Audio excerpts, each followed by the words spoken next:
O Israel. The call never died. From the south, the lost sheep rise.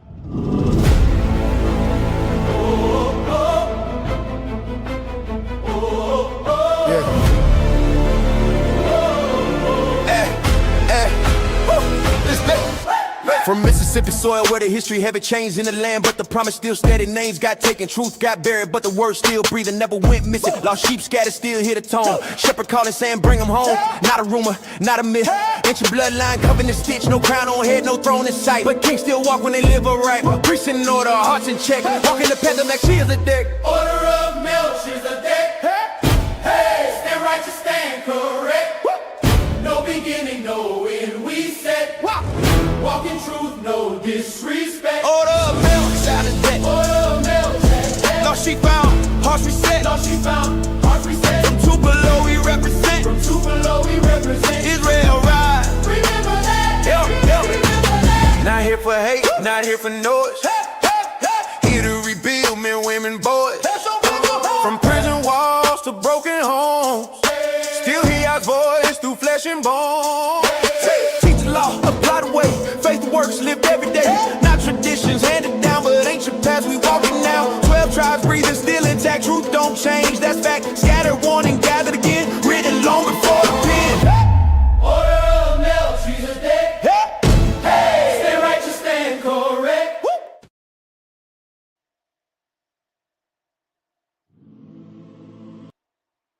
Here, O Israel.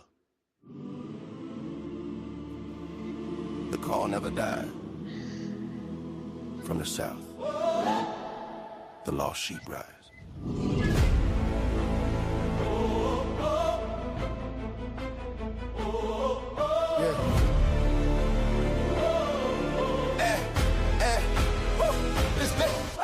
From Mississippi soil where the history haven't changed in the land, but the promise still steady. Names got taken, truth got buried, but the word still breathing, never went missing. Lost sheep scattered, still hear the tone. Shepherd calling, saying bring them home. Not a rumor, not a myth.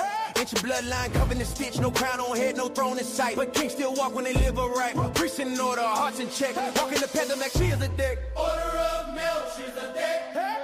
Hey, stand righteous, stand correct. No beginning, no end, we said. Walk in truth, no disrespect. Order of Melchizedek. Order of Melchizedek. Lost sheep found, hearts reset. Lost sheep found, hearts reset. From Tupelo we represent. From Tupelo we represent. Israel rise. Remember that. Remember that. Not here for hate, not here for noise. Here to rebuild men, women, boys. From prison walls to broken homes. Still hear Yah's voice through flesh and bone. Teach the law, apply the way. Faith works, lived every day. Not traditions handed down, but ancient paths we walking now. 12 tribes breathing, still intact. Truth don't change, that's fact. Scattered, warning, gathered again. Written long before the pen. Order of Melchizedek. Hey, stand righteous, stand correct. No beginning, no end, we said. Walk in truth, no disrespect. Order of Melchizedek. Order of Melchizedek. Lost sheep found, hearts reset. Lost sheep found, hearts reset. From Tupelo we represent. In Tupelo we represent. Israel rise. Remember that. Yeah. Remember that. Who are we? Israel. What we teach. Truth. Why we here? Wake the lost sheep. Order, discipline, restitution, not confusion, restoration. No corner prophets, straight swing, no water down, truth or name. Study the word, live it out, let correction cast pride out. Fathers restored, mothers strong, families healed where it went wrong. Not perfect men, but hearts aligned, learning obedience one step at a time. Order of Melchizedek. Stand righteous, Yeah, stand righteous. stand correct. Lost sheep pride, chains disconnect. Covenant people. Never reject. Order. Covenant people. From the south to where you at. From the south to where you at. Israel, wait, don't you forget. Israel, Melchizedek. It's the order. Mutually remember. This is remembered. This is order. This is the call. To the hall, to the lost sheep. Israel lives.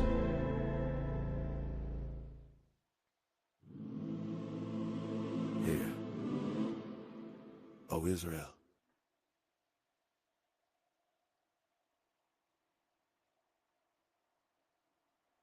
Here we go.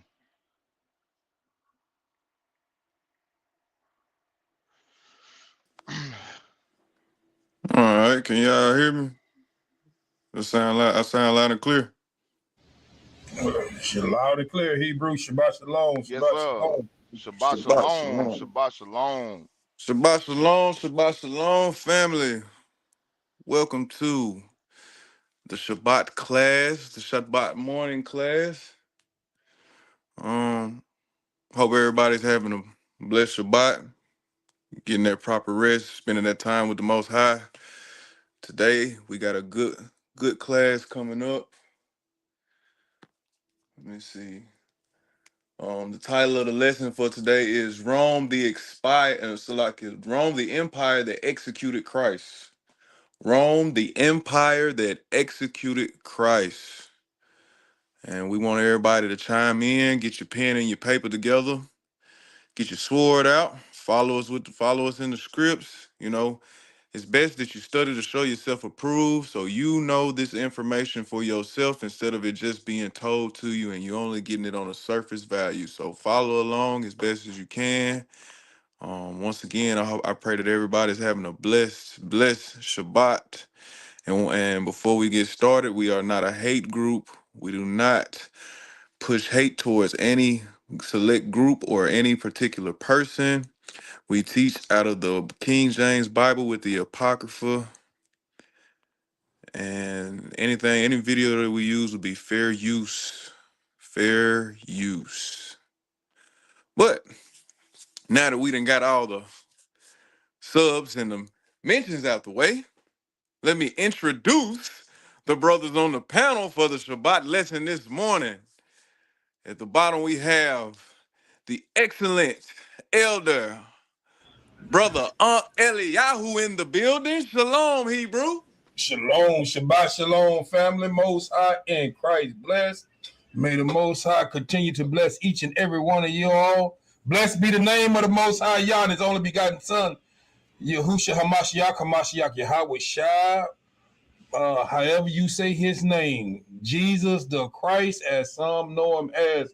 But we come here today before y'all on this holy Shabbat day, getting ready to soak in some of this food that the brothers finna come out with, man. So Shabbat Shalom to everyone. Get your pen and pad ready, like Ox said, and sit back and relax and that's like they say, enjoy the show. Most High in Christ bless each and every one of y'all that's on the panel and listen, and that's on the chat that's listening in and on the panel. Peace and blessings to y'all. Shalom.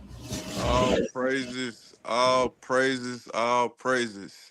And last but not least, we have the teacher for the morning. No other than the great Stephen of Israel. Shalom, Hebrew. Shabbat shalom. Shabbat shalom. I just want to give all praises, honor, and glory to the Most High God and His Son, Yahweh Shai, who He gave for the house of Israel that we may have life and have life more abundantly. I just want to give all praise, honor, and glory to Him this morning. I want to say Shabbat Shalom to all the brothers and sisters in the house of Israel that scattered to the four corners of the earth. We are your brothers from Mortimer, Melchizedek, Tupelo, Mississippi, along with our brother and elder Eliyahu out of the great state of Texas in the building. So, family, hey, get your sword out, get your pen and your pad, get you something to write with, take these scripts down. We will be referencing different books this morning. So make sure you write these books down if you don't already have them. I'm sure most of you all will probably have these books in your library. But man, we got a great lesson, and I just really ask the Most High to fill each and every one of us this morning with His holy ruach. For the brothers on the panel, I pray that He will put His word in our lips and in our hearts, that we will speak His words and not our own. Also, rebuking any spirits of nervousness or doubt or anxiety or Any negative spirits that we brought with us from throughout the week, we just ask that the Most High will bind them right now in the name of Yeshua Hamashiach, and that He would just fill us with His Holy Spirit, that we can do His will according to the way He would have us to do it this morning. Brother KG, if you want to get cocked and loaded, we'll be starting out in the book of Daniel, chapter 7 this morning. And let's start at verse 1, and we'll use that entire chapter to open the lesson up this morning, Okay. to lay the foundation for the lesson that we have for you all today. Um, I just want to start out and say that long before the birth of Christ, the prophet Daniel, he saw a vision of four beasts rising from the sea. The four beasts was described as dreadful and terrible and strong exceedingly. And it had great iron teeth. Now, historically, that great iron kingdom would later become to be known as Rome or the Romans. Rome did not begin as this huge, gigantic empire. It began as a small settlement, and most people don't even know this, but it started in Italy. And later it absorbed the Greeks and their culture. Um, and it began to take on this Etruscan structure. And then after that, after absorbing the Greeks, they eventually started to conquer the known Mediterranean world. By the time of Christ, Rome controlled Judea politically and militarily and economically. But Rome's role in the history of our people is deeper than just politics. And we still are under the Roman Greco rulership even to this day. Um, Rome was the kingdom that was in rulership, as the title says this morning, when Christ was executed. Rome was also the kingdom that destroyed Jerusalem in 70 AD. Rome was the kingdom that was responsible for scattering our people among the nations. It absorbed the Greek religions, and it rebranded all of their pagan gods into the things that we've been discussing, all of the brothers, lesson after lesson after lesson, ever since the folly days. We've been talking about these pagan gods that came from under the Roman Greco rulership.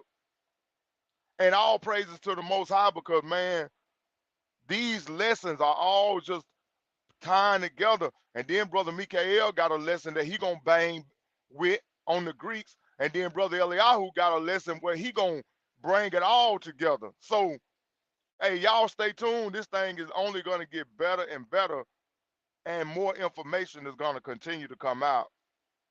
It also elevated the Idumean rulers like Herod and put him over Judea, which was the lesson Brother KG just got finished with.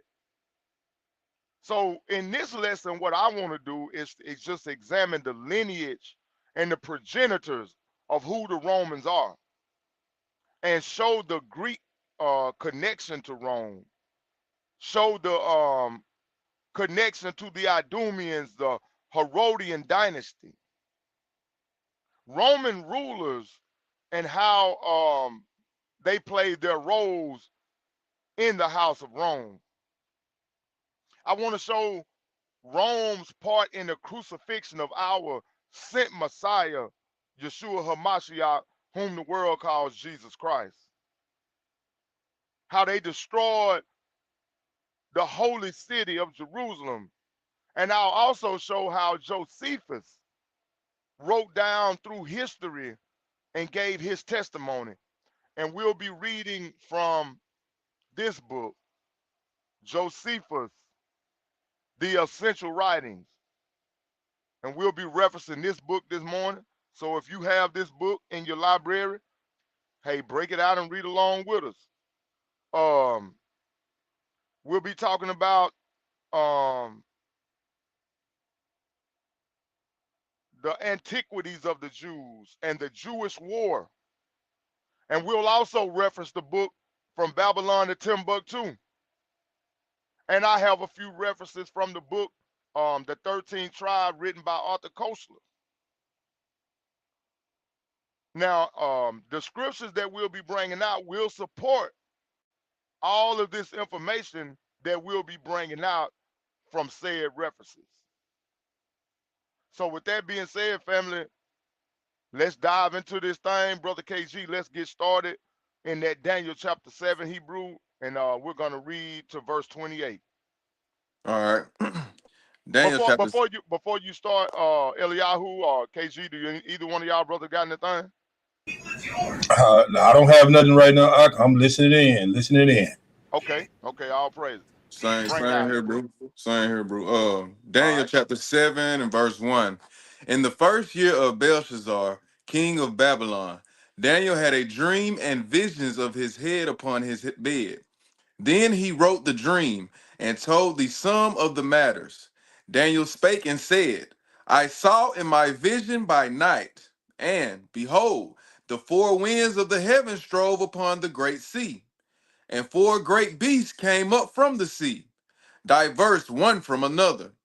The first was like a lion, and had eagle's wings. I beheld till the wings thereof were plucked, and it was lifted up from the earth, and made stand upon the feet as a man. And a man's heart was given to it. And behold, another beast, a second, like to a bear, and it raised up itself on one side, and it had three ribs in the mouth of it between the teeth of it. And they said thus unto it, Arise, devour much flesh. After this I beheld, and lo, another, like a leopard, which had upon the back of it four wings of a fowl. The beast had also four heads, and dominion was it given to it. After this I saw in the night visions, and behold, a fourth beast, dreadful and terrible, and Okay, strong. All right. stop right there. Now, family, I want y'all to pay close attention to this fourth beast right here where we've at, where we at right now. Pay attention to this beast because out of the four, this is the beast that this lesson right here is focusing on. So pay attention um to this scripture right here very closely. Go ahead, Hebrew. All right, Daniel chapter 7 and verse 7. After this I saw in the night visions, and behold, a fourth beast, dreadful and terrible, and strong exceedingly, and it had great iron teeth. It devoured and brake in pieces, and stamped the residue with the feet of it. And it was diverse from all the beasts that were before it, and it had 10 horns. I considered the horns, and behold, there came up among them another little horn, before whom there were three of the first horns plucked up by the roots. And behold, in this horn were eyes like the eyes of a man, and a mouth speaking great things. I beheld till the thrones were cast down, and the Ancient of Days did sit, whose garment was white as snow, and the hair of his head like the pure wool. His throne was like the fiery flame, and his wheels as burning fire. Stop right there. So we look right here, and Daniel said, I beheld till the thrones were cast down, and the Ancient of Days did sit. Now, the Ancient of Days that we're talking about here is the Most High. So, in this vision, Daniel saw the Most High, and the hair on his head like the pure wool. His throne was like the fiery flame, and his wheels as burning fire. So, this vision that Daniel is having is coming from the Most High. This is a vision given directly to Daniel from the Most High. And that's the reason why Daniel is so able to break this thing down into fine detail. He ain't leaving nothing out. And the description words that was used for this fourth beast, if you look at them right there in verse 7, it says, and after this I saw the night vision, and behold, a fourth beast, dreadful and terrible, and strong exceedingly. Um, if you brothers and sisters have been paying attention to what's going on in the Middle East right now, the United States have begun to gather their military might in the Middle East. They're dropping off all manner of equipment. Um, these cargo planes are landing, and these ships are coming in, and they're bringing all type of technology and missiles and ships and planes, bombers and all type of things into the Middle East. They're getting ready to start a war with Iran. And right here where it says they were um strong exceedingly, this is what the scriptures are talking about. Their military might is extraordinary. These people have technology that you can't even imagine.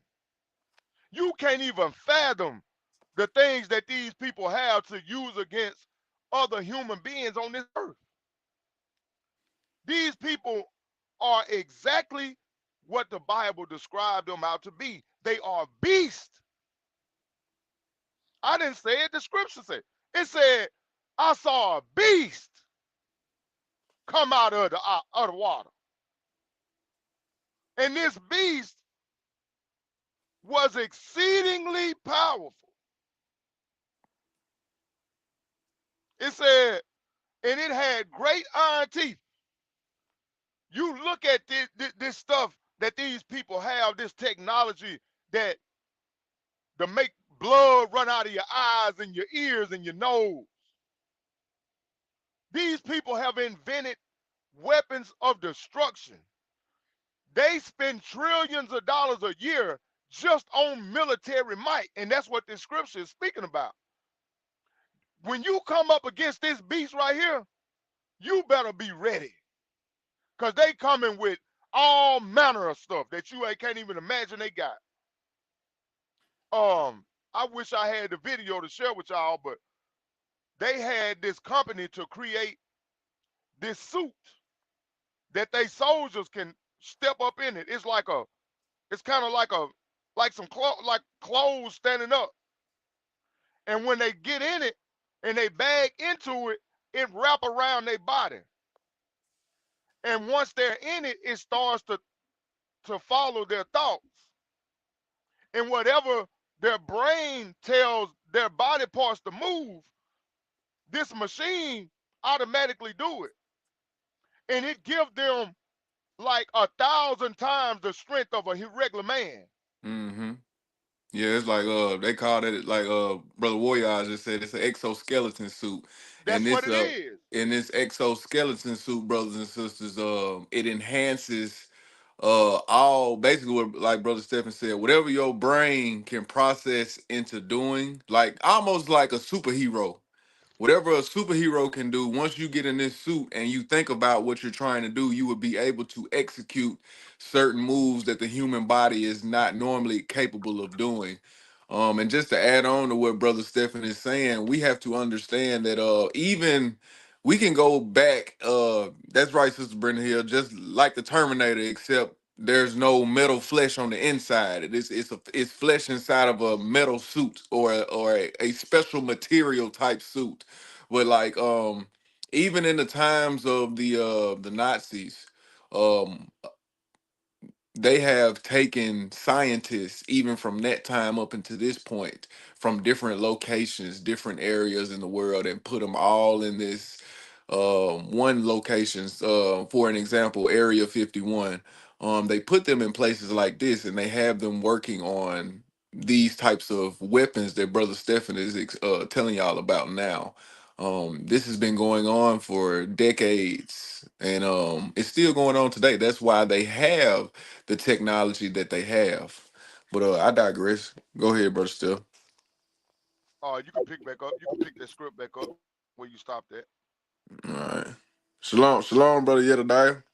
Shalom, everybody. Shabbat shalom, everybody. How's everybody doing? Shabbat shalom, Hebrew.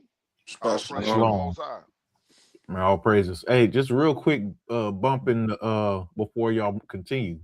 You know, the word, the phrase "men of renown" from back in the day. You know, they're trying to get themselves prepared for war with the Lamb. Mm-hmm. That's why they keep trying to do this stuff because we already know that those giants are gonna come back and they're gonna have to deal with Israel because I don't understand how people don't understand how we are the greatest athletes, the fastest, strongest people in the world, and they want to put on another people, but it was Israel that was taking out the giants. It That's was the right, son bro. of Abraham that was taking out the giants. So that's why they got to keep us down where they are. But they're starting to come out with all this stuff because we're waking up to who we are. I digress. All right. We stopped at verse 10. Daniel chapter 7 and verse 10. A fiery stream issued and came forth from before him. Thousands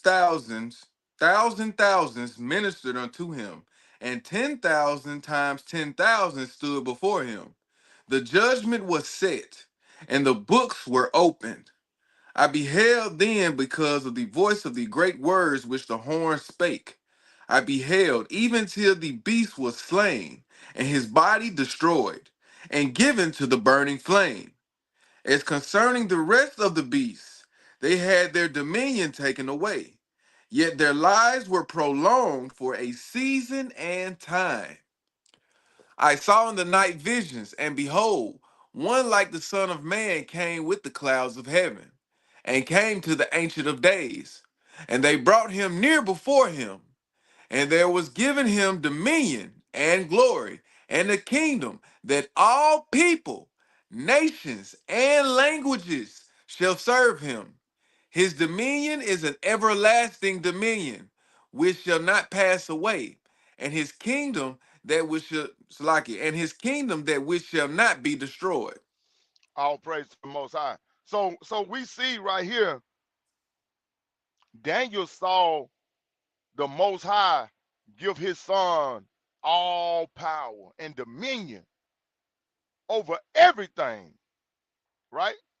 That's right. This is why you you when we were growing up, even though our elders didn't really understand this scripture like we do today, they used to say things like Christ got all power in the palm of his hand. See, it's scriptures like this right here that they were referring to. You know what I'm saying? Shalaki, Go ahead, real go quick. ahead, go ahead, go ahead. You got second Ezra in your lesson today? Bring it out. Go ahead and bring it out. You had just said something about the elders, didn't totally understand all of it. Second Ezra 12 and start at verse 10, if somebody can give it from me, read it down until about, let's read it down about 5 scriptures. Read it down about 16. All right, give it to me. You said it's Second Ezra 12.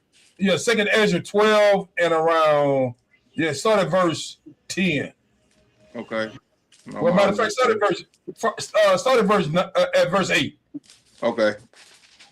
Second Ezra chapter 12 and verse 8. Then strengthen me and show me thy servant the interpretation and difference of this fearful vision, that thou mayest perfectly comfort my soul. This is For what thou Ezra said. Like this is Ezra is asking about. This is the same vision that you just read in Daniel that Ezra is talking about right here, real quick. But it wasn't complete. Daniel understood, and like Stephen said, explained it in detail what he saw. But for him to get the understanding of it, he had to Ezra ask for it so he can see what it is. Because Daniel didn't fully grasp all of it.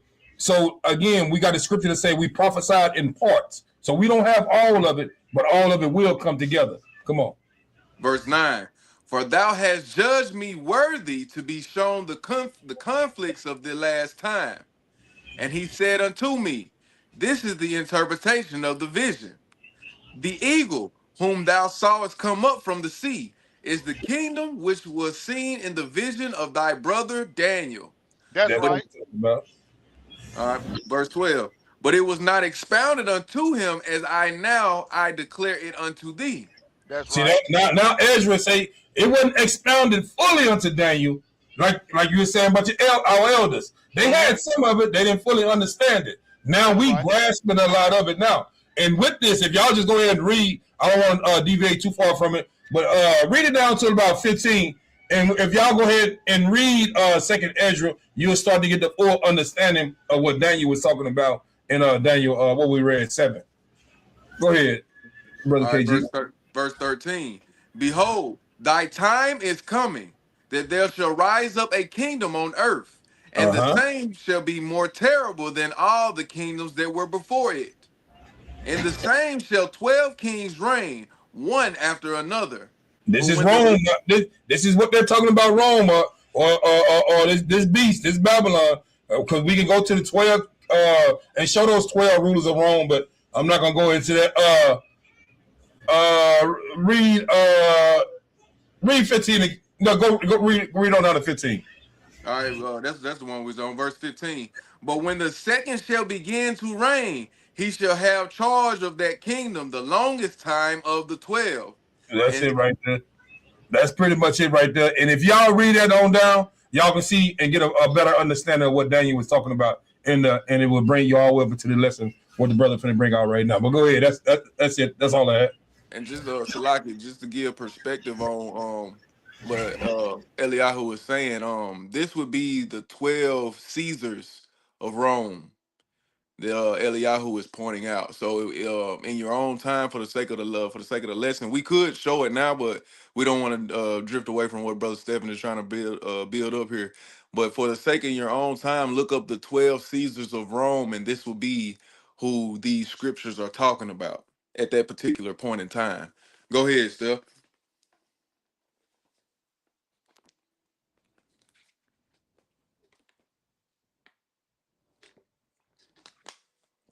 All right. I was trying to get some pictures over to Yeti. Yeti, Diane, when you get them pictures, if you don't mind, bro, can you put them up on the screen for me? Yes, sir. If you don't mind, Hebrew. Yes, sir. All right, Hebrew, just pick back up where you left off at, KG. All right, I think let's see. Yeah, we on verse 15. Daniel chapter 7 and verse 15. I, Daniel, was grieved in my spirit in the midst of my body, and the visions of my head troubled me. I came near unto one of them that stood by, and asked him the truth of all this. So he told me and made me know the interpretation of the things. These great beasts, which are four kings, which shall arise out of the earth. But the saints of the Most High shall take the kingdom and possess the kingdom forever, even forever and ever. Then I would know the truth of the fourth beast, which was diverse from all the others, exceeding dreadfully, whose teeth were of iron, and his nails of brass, which devoured, brake in pieces, and stamped the residue with his feet. And of the 10 horns that were in his head, and of the other which came up, and before whom 3 fell, even of that horn that had eyes, and a mouth that spake very great things, whose look was more stout than his fellows. I beheld, and the same horn made war with the saints, and prevailed against them, until the Ancient of Days came, and judgment was given to the saints of the Most High. And the time came that the saints possessed the kingdom. Thus he said, the fourth beast shall be the fourth kingdom upon the earth, which shall be diverse from all kingdoms, and shall devour the whole earth, and shall tread it down and break it in pieces. And the 10 horns out of this kingdom are 10 kings that shall arise, and another shall rise after them, and he shall be diverse from the first. And he shall subdue 3 kings, and he shall speak great words against the Most High, and shall wear out the saints of the Most High, and think to change the times and laws. And they shall be given into his hand until a time, but the judgment shall sit. Hold on, hold on, Salakia. They shall be given into his hands until a time, and times and the dividing of time. But the judgment shall sit, and they shall take away his dominion, to consume and to destroy it unto the end. And the kingdom and dominion and the greatness of the kingdom under the whole heaven shall be given to the people of the saints of the Most High, whose kingdom is an everlasting kingdom, and all dominions shall serve and obey him. Uh-huh. Wait. Hip, Stop right there. all Stop right. right there. Now, when you look at this right here, and you see all of these things, these prophecies that's coming out, right? Mm-hmm. The promises to the saints. Hebrew, go to 1 Corinthians chapter 6 and verse 2. All right.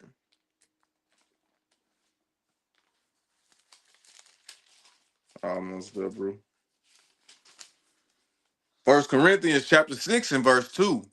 Do ye not know that the saints shall judge the world? And if the world shall be judged by you, are ye unworthy to judge the smallest matters? All praises to the Most High. That's a precept to that Daniel 7 and 27. Hebrew, go to Luke 22 and read verse 29. It's just a couple of precepts, family. If somebody don't mind, can y'all drop these precepts in the chat for us, if you don't mind?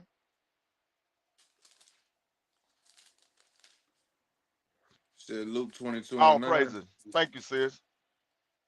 Yeah, Luke 22 and 29. Okay, 29. All right. Luke chapter 22 and verse 29. Red letter. And I appoint unto you a kingdom, as my father have appointed unto me. So, right there in that Luke 7 and 27, where it says, "In a kingdom and dominion and greatness of the kingdom under the whole heaven shall be given to the people." That's that precept right there in that Luke 22 and 29. Um, Hebrew, go to Micah chapter 4 and 7. Micah chapter 4 and verse 7. And I will make her that halted a remnant, and her that was cast far off a strong nation. And the Lord shall reign over them in Mount Zion from henceforth, even forever. That's the precept to that B clause of verse 27 right there in Daniel chapter 7. All right, Hebrew. Do any y'all brother got anything? I see you looking. Eliyahu, what you got? Okay. All right, let's go to verse 28, Hebrew, and let's finish that chapter out. All right, let me get back to I lost my place. I thought I would hold it. Give me 1 second. Well, yeah, dang, there we go. I also want to say this too, though, bro. And this is just food for thought. Um, the Most High be showing me stuff like this, and I feel obligated to say it. But when you was bringing out those precepts just then, brother Steph, this is how you know that we're still in that particular time, because in First Corinthians 6 and 2, you brought that precept out, right? Okay, but this was still after the fact of the Most High, Yahweh Shai, being crucified. So they were still teaching this after the fact. So that lets you know that the times in which the scriptures have spoken of are still on the way. And it's important that we be prepared for this, because we don't know the time or the hour. I just wanted to bring that out. All praise to the Most High. Daniel chapter 7 and verse 28.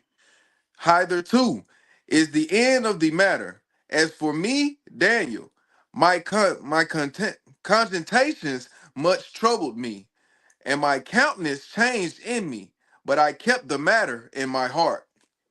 All praises to the Most High. Um, And right there you can precept that. If you will skip down, I'll read it for you right here in chapter 8 and verse 27. It says, "And I, Daniel, fainted and was sick certain days afterwards." So this vision that was given to Daniel, it affected him because it was so powerful. This lets you know that this was from the Most High. This is not just somebody that felt like they wanted to sit down and write something down on paper. This was a vision given to him from the Most High. It said, "Afterwards I rose up and did the king's business, and I was astonished at the vision, but none understood it." So all praises to the Most High that in this day he's given us the revelation to be able to look at these scriptures and understand them. Go ahead, Eliyahu. All right, the Daniel, the 8 that you just read. I'm going to start at 25 real quick so they can give a better understanding of it, because he gets it'll help too. Go ahead. Also, it says verse 25 in Daniel 8, it says, and through his policies, also he caused craft to prosper in his hand, and he shall magnify himself in his heart, and by peace shall destroy many. Yes, sir. What do we hear about them hollering all the time? Signing a peace treaty. That's right. Trying to get all these nations together, sign a peace treaty. But each time all them things happen, you see nothing but war after war after war that's happened within them. Or the craft that he's talking about signing the peace treaty, it's just to get in. Let me get in, sign a peace treaty so you can get in and catch some of their resources. And So Eliyahu, if you look at the way that they're dealing with Iran right now, last year, just a couple of months ago, they were in peace treaty talks. And while they was talking, they dropped the bomb on them. They dropped the bomb on them. See? And they in peace treaties talking to them right now, and they steady building up their military prowess over there in the Middle East. They finna get ready to bomb them again. Uh-huh. Go ahead. I was just backing you up. Go ahead. That's exactly what it was saying. Matter of fact, I can continue on reading, and I'm gonna just stop at 26 because you grabbed 28 already. I'm on middle 25. He shall also stand up against the prince of princes, but he shall be broken without hand. So that's the Most High gonna shut him down. That's right. And the vision of the evening and the morning, which was told, is true. Wherefore shut thou up the vision, for it shall be for many days. I mean, it's not gonna be over quick. This gonna be happening many and many and many of days. That's it. And also that goes back to that second Ezra script that you read earlier. When he told Daniel to shut up the book. Shut up. And yep. then Ezra came behind him and gave us more information on the subject. Mm-hmm. And now in 2026, the Most High has put his spirit up on brothers like Melchizedek Tupelo and all of these other Israelite groups that get on social media and stand on the street corners and teach and break these scriptures down so that our people can understand the coming prophecy that the Most High has and the judgment that he's gonna bring up on these nations for what they have done to his people. All praise. All praise. All right, I saw you come in, brother Mikael. Shalom, Hebrew. Shalom, Hebrews. Shalom, everybody on the panel. Shalom to everybody in the chat. Sorry I'm late, Hebrew. You know, I was on that late night long haul, but I'm here. Let's go. Okay, you Shalom, got bro. anything?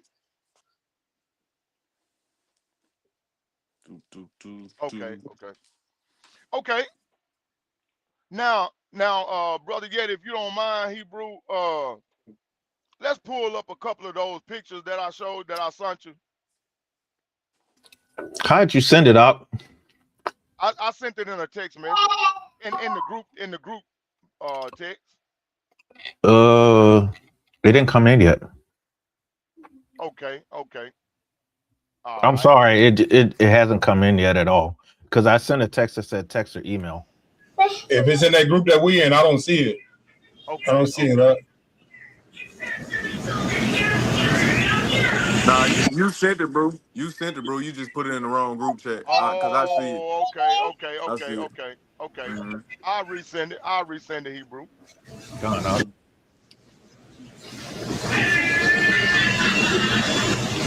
All right. Well, let's move. Let's move forward. We'll do it. We'll do it here in a minute. Um, the progenitors of Rome. When you look at the progenitors of Rome, you will see that Rome is traced back, and its legacy and its founding is to Romulus and Remus.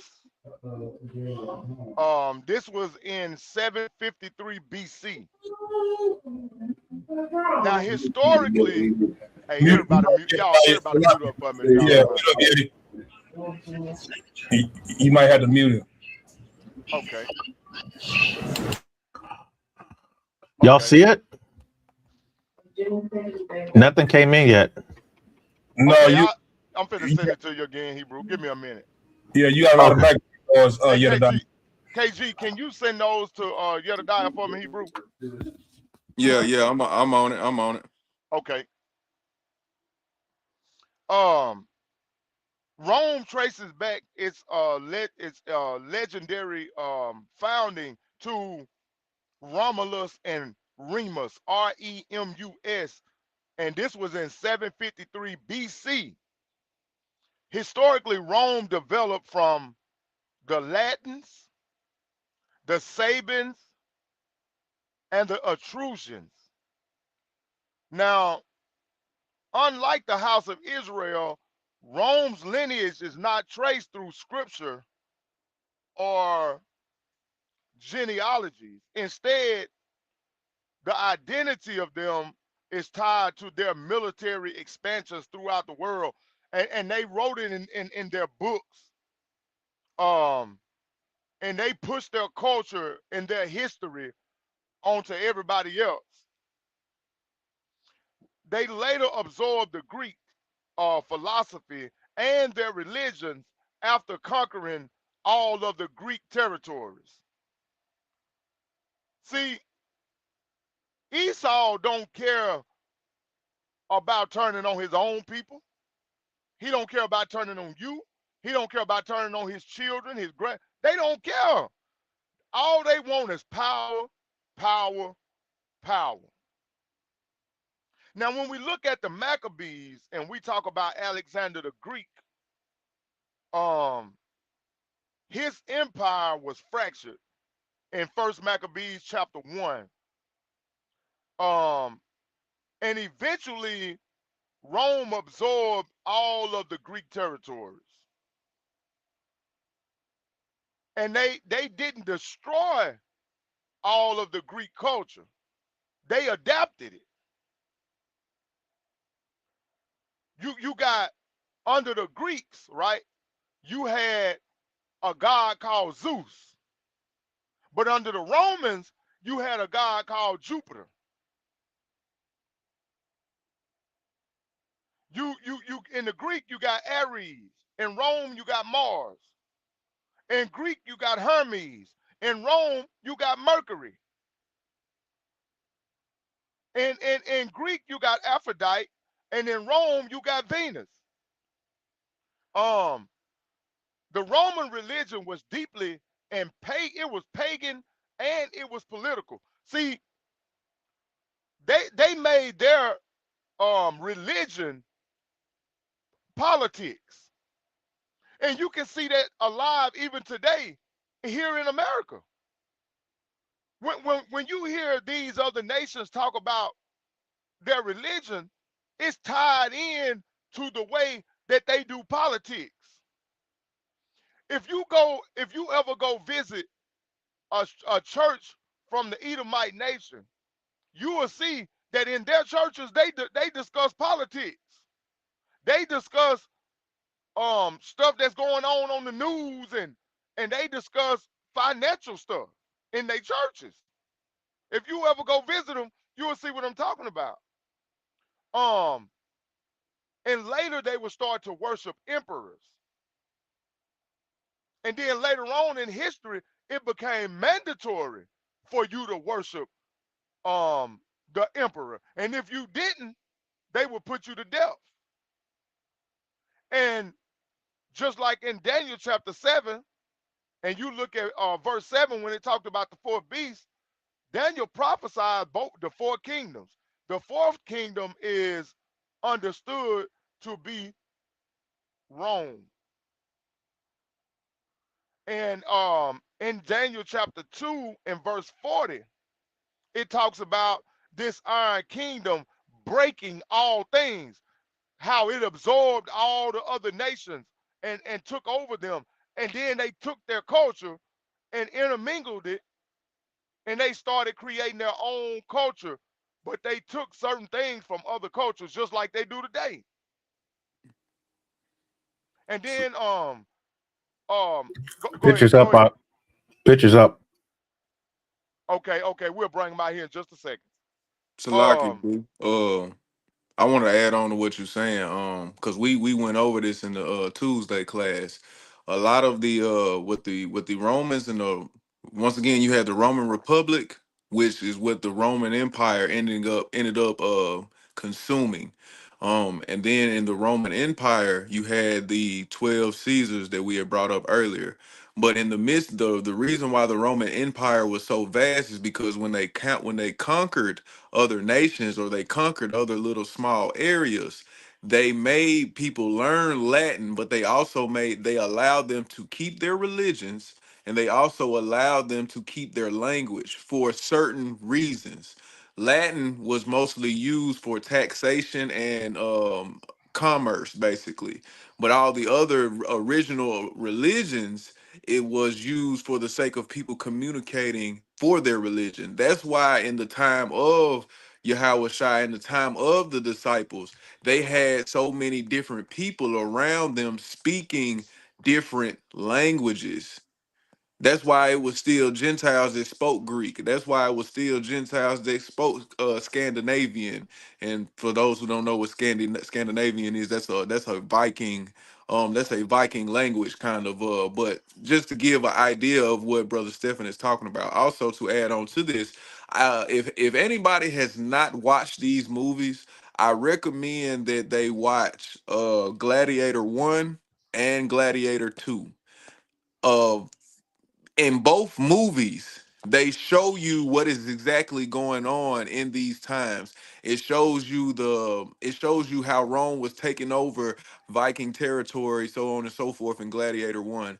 And then it also shows you how they worship the emperor in Gladiator 1. And it also shows you the purpose of the gladiator games in the Colosseums. It was to keep people at bay, to keep them focused on entertainment versus actually looking at the problems that be around them. And this same system is still being used today. And then in Gladiator 2, it actually brings up the thing that Brother Stephen just brought up with the Romulus and his brother, the twin brothers that were supposedly they were raised by a mother wolf. And they are the founders of Rome. Gladiator kind of goes into both of these. So if you haven't watch Gladiator 1 or 2, I suggest watching Gladiator 1 and watch Gladiator 1 first and then watch Gladiator 2. And the same things that we are bringing out in these scriptures, you'll see in this, you'll see bits and pieces of it in this movie and in these movies. And I'm bringing this up because the enemy has a bad habit of showing us what they are doing, showing us their origins without having accountability for it, if that makes sense. They have to show us. Yeah, to show us Satan is not gonna operate without showing it, so he won't be like, oh well, I showed them and they still followed me, so it's not on me. That's gonna be his excuse. That's so he can be the accusers of the brethren. Mikael, can you Mhm. share my screen real quick? And and then we can go I to your ain't I ain't parked, Hebrew. oh, you ain't parking. Okay. I was trying to see if somebody can share that other screen. I was gonna show you I them. can, I can, I can do it for you. Just send it over where you need it, and I already have that picture of that dog. But I was gonna tell y'all too. Another movie is well known that we don't think about, but they're two words that you realize is Star Wars, the entire thing of Star Wars. Because what is it? You got the Empire going against the Republic. You're right. Absolutely right. And the Empire the Empire is what Darth Vader was about. Yes, Sister Brenda Hill. That's what Russell Crowe. Russell Crowe is in the first one. And in the second one, he's dead in the second one, but his story is still being told through his son. But yes, Sister Brenda Hill, that is Russell Crowe is in the first Gladiator. But brother Yedadiah, you're absolutely right. Because even in Star Wars, the Empire absorbs the Republic. And also, I think we can. I'm gonna pull up these. I think I might be able to get y'all stuff up here. Give me 1 second. Um, I just had to do it like this. Let me see. Can we Hey, see brother that? Stephen. Hey, brother Stephen. Oh, Yeah. go ahead, KG. Okay.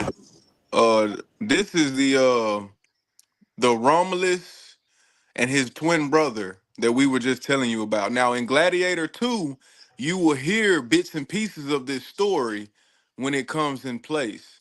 Also keep in mind that some of when the Roman Republic was created, it consisted of Japhet, the descendants of Japhet.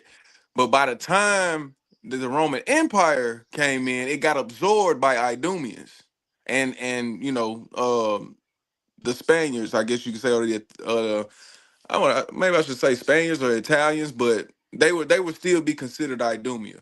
But this is a statue showing the myth of them being raised up by a she wolf. So I just wanted to show that picture just to show that these th- this is the important.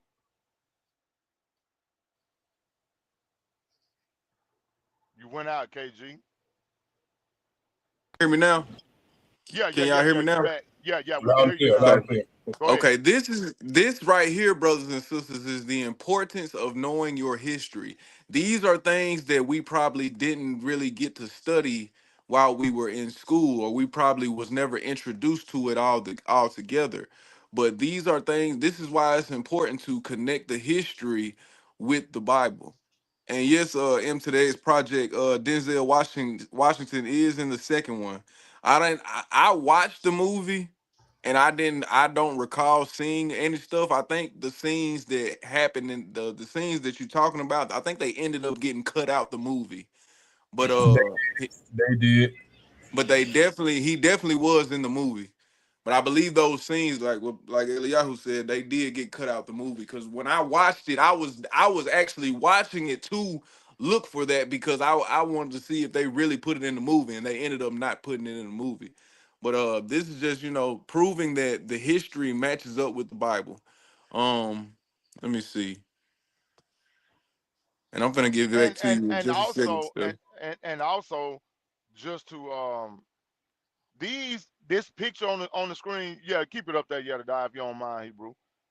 These pictures on the screen, these are Roman myths, Right. and um this one that we're looking at now, this one was created by the Latins. And if y'all pay attention and look throughout the world today, you see how they have tried to separate themselves. Like Mm-hmm. the Latins don't affiliate themselves with the American whites. Mm-hmm. They try to make us believe that they two separate different people, but they're not. They the same people.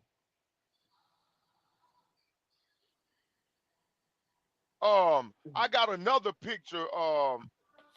Jedediah, the one with the soldiers, and they got that God, that statue of that God standing in between the You, soldier and the Roman emperor. you didn't send that one. You only sent the one of the map and the dog. I think I was waiting on the other ones to load up. Steph, you might have to I'm send them fixing to. one by one, and then I I'm send them. finna send them. I'm finna send them. Just hang on. Okay. Okay, and All right. also This is too, Go ahead. I was gonna say real quick, if y'all ever notice in your let's say in your Word documents or any kind of documentation when you gotta put something in, do you ever notice that there's Latin in those documents to show like an example? But why do you yeah. have to show it in Latin? Hmm. It's just a thought I had wanted to bring out. Well, they show it in Latin, Jedediah, because some of the origins of the context in which you are writing that document, these are some of the contexts in which was used in the Latin language. Hmm. Hmm. But this is just a further indicator that we're still under that system. Yeah. That America takes their examples from systems before them, like Rome, mainly Rome. It's still Rome, but y'all get what I'm saying. But go ahead, Eliyahu. Hey, Oh, go ahead, Mike. Go ahead. Stephen was talking earlier. Steph was talking earlier about the gods of Rome and the Greek, well, the Greco-Roman gods. But he said something about Mars. Well, Paul went to Mars Hill. If somebody can get that for me, just to show you that the history that Brother Stephen bringing out, it's in the Bible. Somebody just give me Acts 17, 22, well, 21 through 23. You said Acts 17. Yeah, 21 through 23, just to show you what Paul was teaching over there in Athens. That was a place called Mars Hill, who they dedicated to their God. And the Israelites was amongst the Athenians Mm-hmm. worshiping their God on Mars Hill. Watch this. Acts Acts 17, 22 through 23. Acts chapter 17. I'm gonna start at 21. Uh Acts All right. 17 verse 21. For all the Athenians and strangers which were there spent their time in nothing else, but either to tell or to hear something new. Then Paul stood in the midst of Mars Hill and said, Ye men of Athens, I perceive that in all things ye are too superstitious. For as I passed by and beheld your devotions, I found an altar with the inscription to the unknown God, whom therefore ye ignorantly worship. Him declare I unto you. See, they over there ignorantly worshiping with those heathens on Mars Hill, worshiping another God, the God of Mars, or whatever you want to call it. Mhm. See, this stuff was going on during Paul time, and today, brothers and sisters, because like in Second Edges 5, it said that the Most High prophecies are like a ring. Or we say today, history repeats itself. It's the same thing going on today when they pledge to the Greek gods and the fraternities and sororities. Mhm. Yeah, they even And got I a hear right place. there. They even got a place to add to it. They got a place called Mars here, Mars Hill, North Carolina. In Maine. They got a Mars Hill in Maine, and that's where the solar eclipse ended at Mars Hill. Hmm. Started in Texas, Eagle Pass. Notice Eagle Pass, the Mhm. Eagle. It ended in Mars Hill, in Maine. And then I wanna The line of totality that is. I wanna Sister Veronica had asked a question that's yes, this it says this picture partly why Egyptians have half human, half animal hybrid gods. Yes, because I'm gonna say two things about this, and then I'm gonna let Eliyahu have it. What we have to understand about this is, and I'm gonna use Daniel for an example. This goes back to something I said in another lesson about dreams. At the particular time, think about what was popular or what was common at that time, far as being able to see on the regular. Our forefathers spent a lot of time in wilderness type areas, so it wasn't uncommon to see a bear. It wasn't uncommon to see a leopard or an eagle. So the Most High sent them certain dreams to reference these things in which they seen, and then He gave them interpretations of it. And just like the Greeks and the Romans, the Egyptians did the same thing, far as um painting these pictures or hieroglyphics of what they thought they seen when they seen certain deities, appear before them, I guess you could say. And they would take the hybrid gods, as Sister Veronica was just said, and they would make the statues that they make of them. But that I just wanted to answer that question real quick because it is the same thing. Go ahead, Eliyahu. All right. Matter of fact, it's going on what y'all were just talking about. Brother Mikael just brought up Mars Hill. Stephen brought up earlier about the gods. He named Zeus, Jupiter, and things like that. What I put up on the screen, what you see is pretty much the question was asked about the Greek gods and the Roman equivalent to them. And this is a whole list of them that they went down. So things didn't change; they just changed the name or adapted each other culture.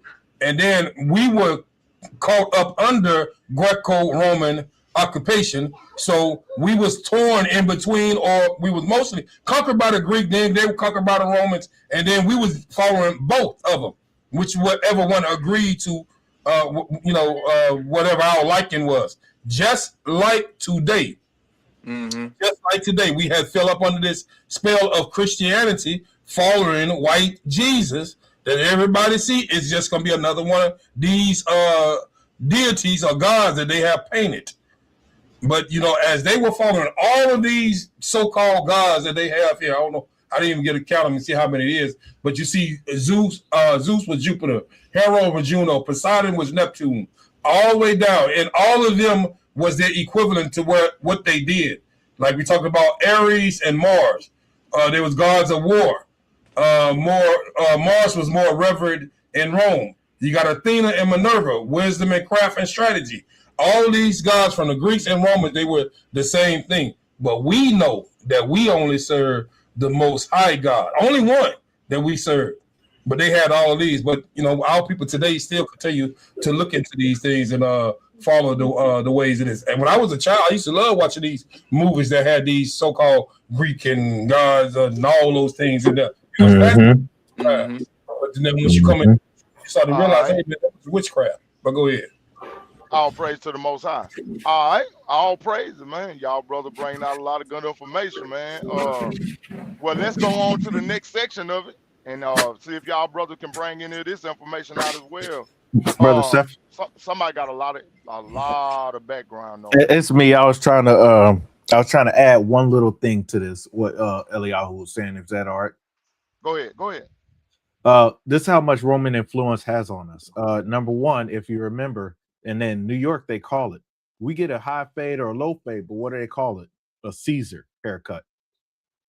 They also have, remember how Islam got started. They had 365 gods. So remember, a lot of that fallout from Rome ended up still being in that North African region, and they try to consolidate it down to their particular god. But they celebrated a god every day of the year.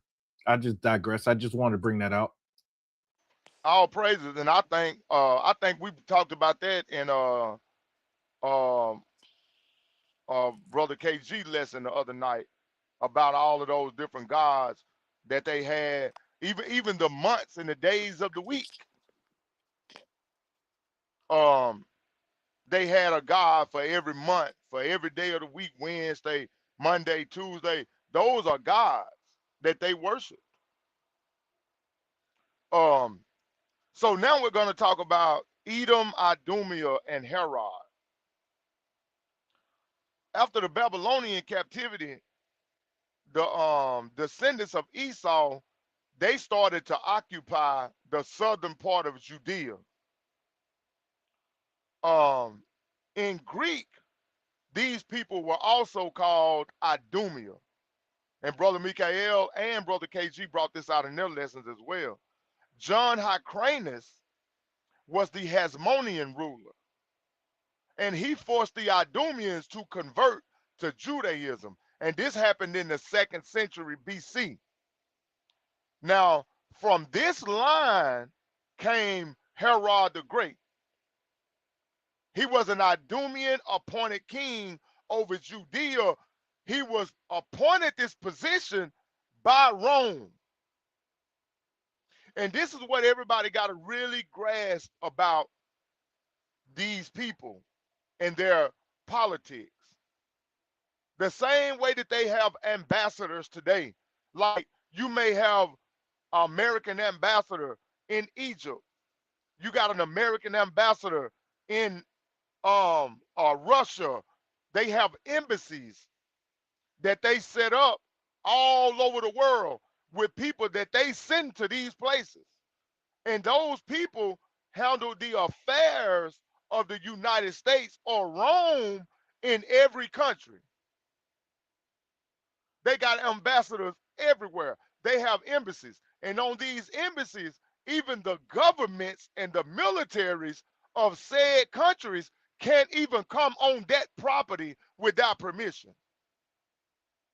So it was the same thing going on here when Herod the Great was appointed as the king of Judea by Rome in Judea. This was our country. Now, Brother KG, go to Malachi and read. Go to read 1 and 4. Malachi 1 and 4. Malachi chapter 1 and verse 4. Whereas Edom said, we are impoverished, but we will return and build the desolate places. Thus said the Lord of hosts, they shall build, but I will throw But down. I will throw down. See, this is a prophecy against the house of Esau, against Edom. Hebrew, get Obadiah 1 and 10. All right, 1 second.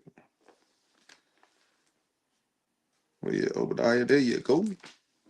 Said 1 and And, 10. and also, I want to make this note that Herod rebuilt the temple. He Mm-hmm. he rebuilt the temple, but he served the Romans. Mm-hmm. Go ahead, bring out that Obadiah 1 and 10. Obadiah 1 and 10. For thy violence against thy brother Jacob, shame shall cover thee, and thou shalt be cut off forever. Read that one more time, Hebrew. Obadiah 1 and 10. For thy violence against thy brother Jacob, shame shall cover thee, and thou shalt be cut off forever. So because of the things that the Romans or Greeks or Idumeans or Edomites, all this is the same people, for what they have done and the violence that they have committed against Jacob, there is a judgment that's coming on these people. Hebrew, go to Ezekiel 35 and read verse 1 through 5. Said Ezekiel 35, 1 through 5. That's right. All right, almost done. Ezekiel chapter 35 and verse 1. Moreover, the word of the Lord came unto me, saying, Son of man, set thy face against Mount Seir, and prophesy against it, and say unto it, Thus saith the Lord God, Behold, O Mount Seir, I am against thee, and I will stretch out my hand against thee, and I will make thee most desolate. I will lay thy cities waste, and thou shalt be desolate, and thou shalt know that I am the Lord, because thou hast had a perpetual hatred, and hast shed the blood of the children of Israel by the force of the sword in the time of their calamity, in the time that their iniquity had an end. In the time that the iniquity had an end. So because of what these people have done, there's a judgment that's coming against them. Herod was an Idumean. He rebuilt the temple, but he served Rome. Now, what we have right here is a political paradox because fulfilling tensions between Edom and Jacob, the narrative is that the Most High is going to cast judgment upon these people for what they have done. Hebrew, give me first Maccabees 5 and 65. All right. Hey, Steph, when you get through, pass me the mic, please. Maccabees 5 Please, and brother. 6. Almost Okay, there. okay. Wait now. I'm gonna hand it to you. Hey, let me finish setting it up for you, then I'm gonna let you knock it out the park. I'm gonna read this brew, and then I'm gonna have to hop out and come back in because I can't hear nobody but you. Okay, Uh, okay. First Maccabees chapter 5 and verse 65. You wanted 65, right? Yeah, First Maccabees 5:65. That's right. All right, First Maccabees chapter 5 and verse 65. Afterward went Judas forth with his brethren and fought against the children of Esau in the land toward the south, where he smote Hebron and the towns thereof, and pulled down the fortress of it, and burned the towers thereof round about. Read a little bit more. Read a little bit more. Read on down. Verse 66. From thence he removed to go into the land of the Philistines, and passed through Samaria. At that time, certain priests, desirous to show their valor, were slain in battle, for that they went out to fight unadvisedly. So Judas turned to Azotus in the land of the Philistines, and when he had pulled down their altars and burned their carved images with fire and spoiled their cities, he returned into the land of Judea. Stop. So you see right there, our forefathers, the Maccabees, were fighting and defending the land of Judea, which is the land that these people at this point in the lesson have put Herod over our people, over our land. Um, Now, before we go into the Roman rulers and the roles that they played in putting our Messiah to death, I'm gonna let Brother Mikael bring out what he got. Go ahead, Hebrew, bring it out. Now you said John Hyrcanus along with Herod, all of them took on our heritage, right? That's right. Calling themselves Jews, right? Watch this, That's right. Hebrew. Watch this. And you also said you went into the Idumea or Esau Edom's judgment as well, right? That's Okay. right. Now go to John chapter 18, read 33 through 35. Listen to what Pilate say. We listen to Pilate, what he said to Christ. Go ahead, watch. This is John, John 18, All right, John yeah. chapter 33 8. through Okay. 33. I'm Go here. ahead. Yeah, John 8. I'm here. All right, John 18. All right, 33 through 35. All right. John Hey, chapter read on, 8. hey, read on down to 40, Hebrew. All right. Okay. John chapter 18 and verse 33. Then Pilate entered into the judgment hall again and called Jesus and said unto him, Art thou the king of the Jews? Jesus answered him, Sayest thou this thing of thyself, or did others tell it thee of me? Pilate answered, Am I a Jew?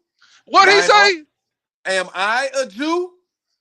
Pilate Question calling mark. himself a Jew because he took on their customs of the Hebrew custom and their ways.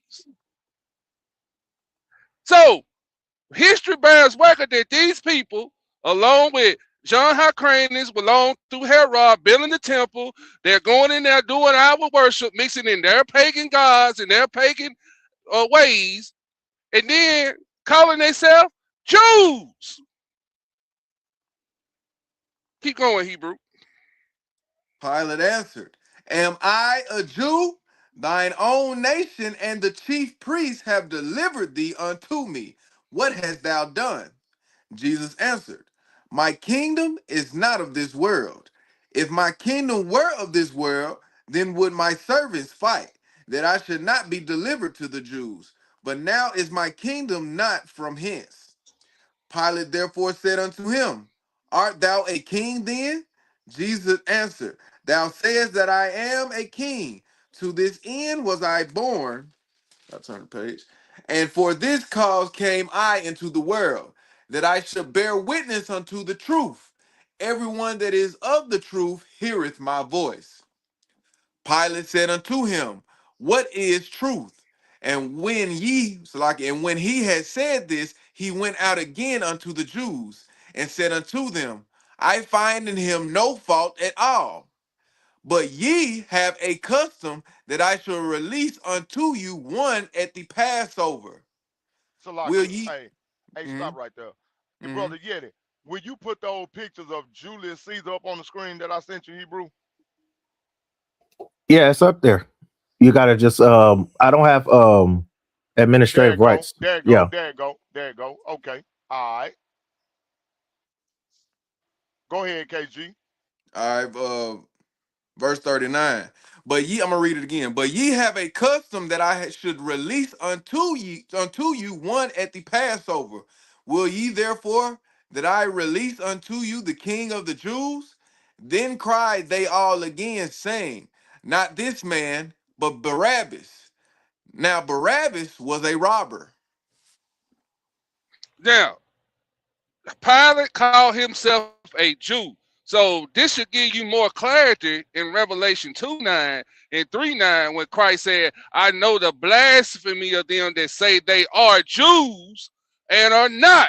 It is Idumea that's in the earth today over there in our land calling themselves Jews. They are what? The synagogue of Satan. I just had to bring that out, Hebrew. Go ahead. Well, I just want to let me add on to that real quick. This also proves what we went over in the Tuesday lesson, because we all know that Pilate was an Idumean.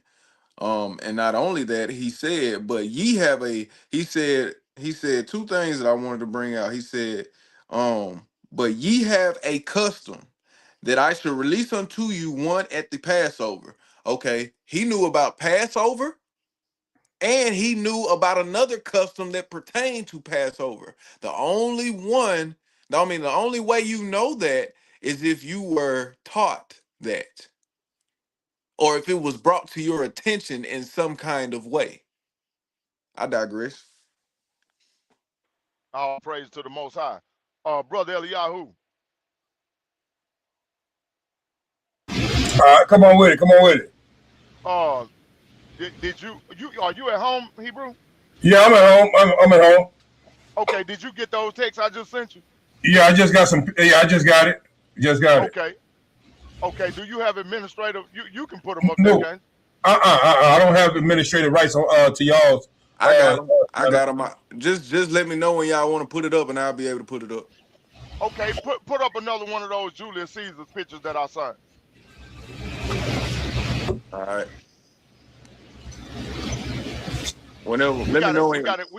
Yeah, we got to get that fixed. We got to get you and Yeti some administrative rights over here on this channel. We got Right. to fix that after this lesson today.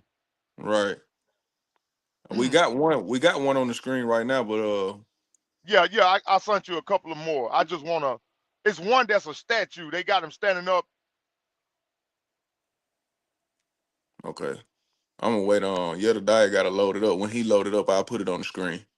Okay. Which one do you want? The statue of him standing up. Let me go through it because they're not in order. Okay.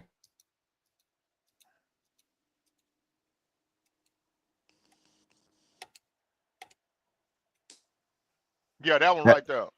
Yeah. So right here, this is the one of the most famous Roman rulers, right? Yeah, go This ahead. is Keep Julius. going.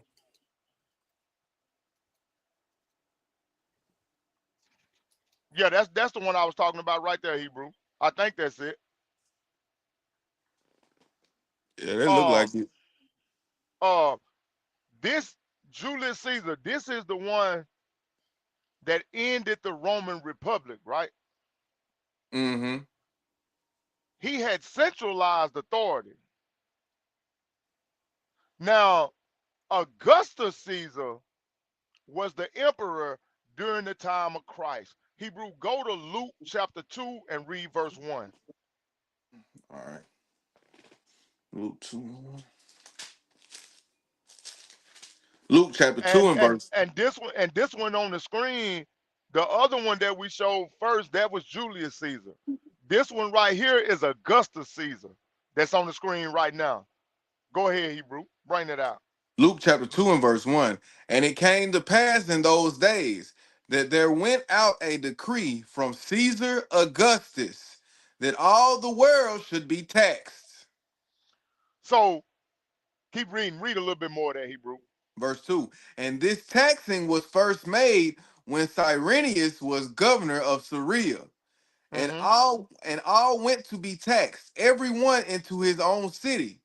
And Joseph also went up from Galilee, out of the city of Nazareth, into Judea, unto the city of David, which is called Bethlehem, because he was of the house and lineage of David, to Stop be. right there. That's good. That's all I needed. So, family, we see who is this that's going to be taxed? Joseph. Mhm. This is Christ's father. He's going to be taxed. So during this time, we know that Christ is on the scene. This is Christ's earthly father. He's here. He's going to be taxed. We see that it's up under the Caesar Augustus. So as you go through these Roman Caesars, right? Right behind him, you have Tiberius Caesar. He was the emperor during the ministry of Christ. Now then you got old low down dirty Pontius Pilate. He was in power and he was a Roman governor in Judea, and he's the one that authorized the crucifixion of our Lord and Savior, Yeshua HaMashiach, whom the world calls Jesus Christ. Mhm. Hebrew, go to John chapter 19 and Mhm. read 12 through 15. All right. And just to add on what you saying, bro. No, Um. start at 11. Start at 11. All right. You said 12 verse 11. John, uh, John chapter 19. 19. Okay. Okay. Okay. 19 and 11. And before I read this, just to add on to what Brother Stephen is saying, brothers and sisters, Pilate was just like, he was like in the same position as Herod. He was just appointed governor by Rome. Just to Start at give you verse 1. Start at verse just to give 1. you context. All right. All right. John chapter 19 and verse 1. Then Pilate therefore took Jesus and scourged him. And the soldiers platted a crown of thorns and put it on his head. And they put on him a purple robe and said, Hail, King of the Jews! And they smote him with their hands. Pilate therefore went forth again and said unto them, Behold, I bring him forth to you, that ye may know that I find no fault in him. Then came Jesus forth, wearing the crown of thorns and the purple robe. Now And stop. Stop right there. Stop right there. Mhm. Now you see in verse 1 it said, Then Pontius Pilate therefore took Jesus and scourged him. You already done put your hands on the man. But you saying, but then you turn around and say, oh, I don't find no fault in it. Hmm. And then it say the soldiers platted him with a crown of thorns and put it on his head, and they put on him a purple robe. You already done started torturing the man. Mhm. But then you gonna turn around and say, oh, my hands clean. Oh, No, they I find mocked no fault Christ. in this man. They were mocking Christ, putting them thorns of that crown of thorns on our Messiah head, and putting a purple robe on him, because a purple robe is considered Royalty. royalty. You know what I'm saying? Mocking. But go ahead, Hebrew. See, I get So angry when we get into this. I get angry because they put their dirty, nasty hands out on Messiah. And then these dumb black Christians, I'm sorry, would sit there and say in Luke, I mean in John 18, where we just come from, they'll throw the whole house of Israel under the bus, not knowing that it was those wicked Jews that sided with those Romans that had our Messiah crucified. The scribes and the Pharisees and the rest of them wicked Israelites. We wasn't the whole house. So you saying his mama crucified him? One of them crucified? Our people don't think. Go ahead, bro. so you it say, and he said, Hail the King of the Jews, and then they smote him with their hands. And then now look at the contradiction. Pilate therefore went forth again and said to them, Behold, I bring him forth to you, that ye may know that I find no fault in it. Wait a minute. Wait a minute. Y'all just put y'all hands on the Son of God. You ain't getting away scot-free. You in it. Your hands is dirty, brother. Touch not my You anointed and do my prophets no harm. Go ahead. It said, then came Jesus forth wearing the crown of thorns and the purple robe, and Pilate said unto them, behold the man. When the chief priests, therefore, and officers saw him, they cried out, saying, crucify him, crucify him. Pilate said unto them, y'all take him, take ye him, y'all take him, and crucify him. Because I don't find nothing wrong with what the man done done. But you already done put your hands on him, though. You didn't, you, but see, this is something that Esau is very crafty now. See, Esau do some stuff, he'll get it started, and then he'll let somebody else finish it. That way, Mm-hmm. that way, he can say, well, I didn't do it. I didn't finish it. You look at the law that's set up now in this country with the police officers. When they go to court for gunning down an Israelite man, woman, or child in the street,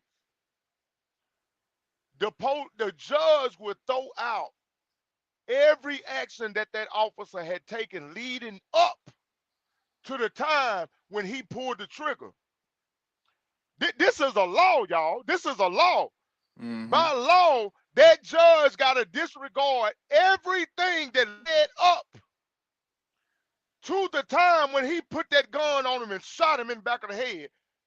Everything that happened before then, the jury can't even hear it. All the jury can hear is the state of mind that that officer was in when he pulled the trigger. Not why he got to that state of mind, but what state of mind he was in when he pulled the trigger. Now you tell me that's justice. See, this is a wicked devil that we dealing with. And this is the same thing that Pontius Pilate is doing right here in these scriptures.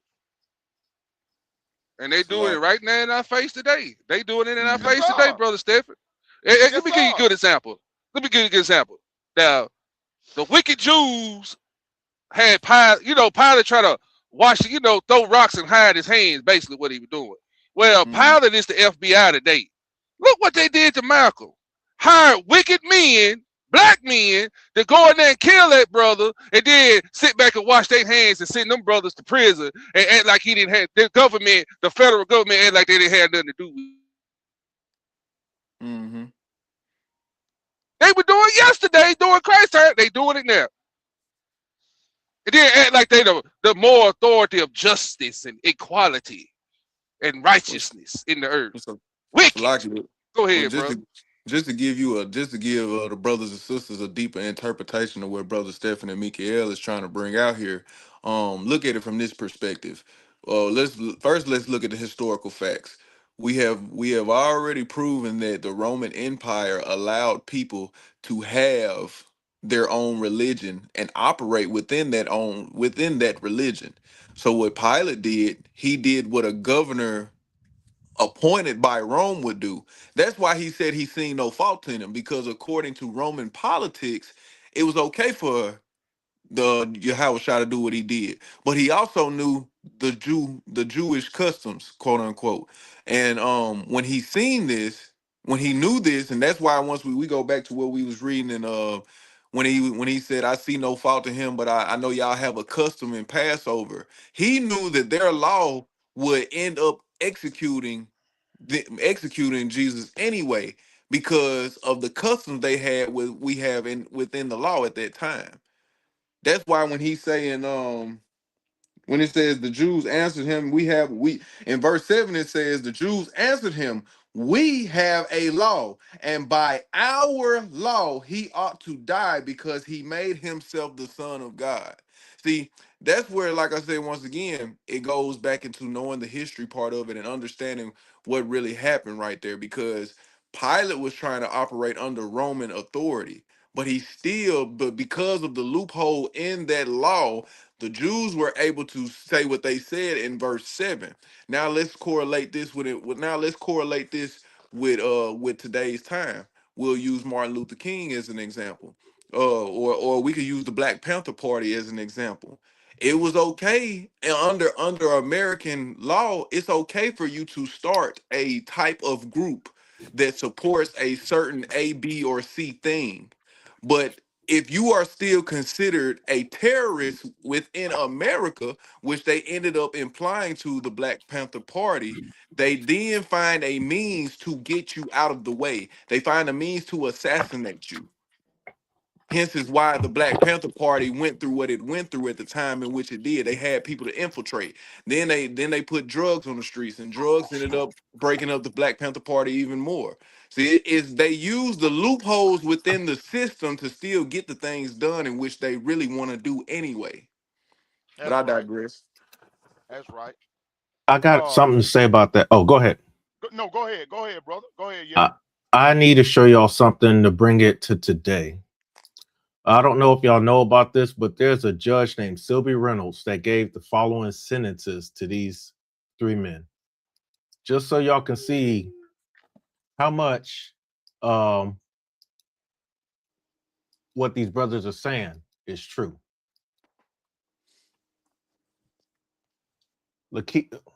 Okay, there we go. Now, make that make sense. Lakeith Smith was punished or sentenced or even charged because a cop killed his friend. So now Lakeith Smith has to take on the murder charge of 65 years for the cop killing his friend. Y'all look up that information.